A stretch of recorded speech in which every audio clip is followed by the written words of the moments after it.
Welcome to this week's Movie Math, giving you an in-depth analysis of the box office for the weekend of September 28th, where Sony pulled an Uncle Scrooge as it raked in cash across the globe. Their biggest win was Hotel Transylvania, which looks to be Sony Animation's best shot yet, and joining the ranks of Disney Pixar, DreamWorks, and Illumination Entertainment. Hotel Transylvania posted the biggest opening for the shingle yet, and also opened strong in several markets overseas. I got the chance to see the movie myself this weekend, and it was surprisingly good. Just the right mix of comedy and atmosphere. So don't be surprised if this family flick is as immortal as it stars when it comes to the box office. It might not make Smurf money, but it has a real shot at meatball money. This was also a nice return to form for Adam Sandler, who once again opened at #1 after a slight slump, and hopefully a wake-up call. And while Hotel Transylvania didn't match the opens of The Lorax and Brave, it's still able to boast the biggest September opening to date. And kudos to director Genndy Tartakovsky, who seems to have parlayed his tremendous success on the small screen to the silver screen.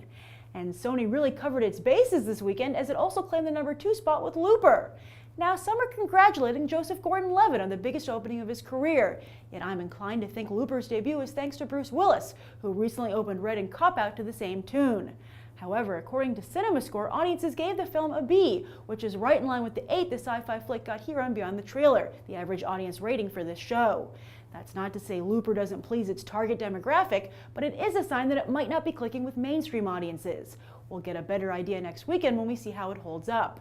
But if you're rooting for Looper, as I know many of you are, then you'll be happy to know the film opened even bigger in China, where part of the film takes place and where it was partially financed by China's DMG Entertainment. China is quickly becoming a huge player in Hollywood, with DMG also partially financing Iron Man 3, which also takes place in China.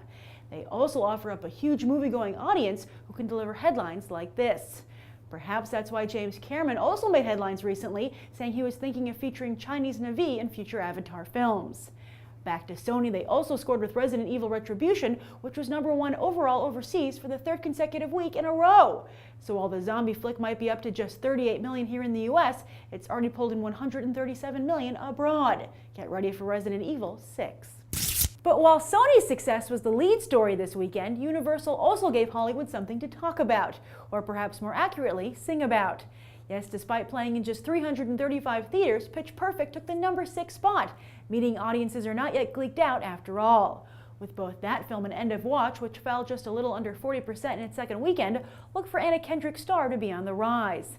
The same can't be said for Maggie Gyllenhaal, though, who had yet another box office flop with Won't Back Down.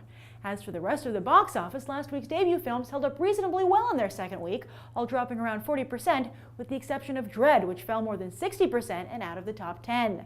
Moving over into the specialty market, it looks like The Master might have indeed peaked too early, as the Oscar contender also dropped close to 40% and isn't even in wide release yet.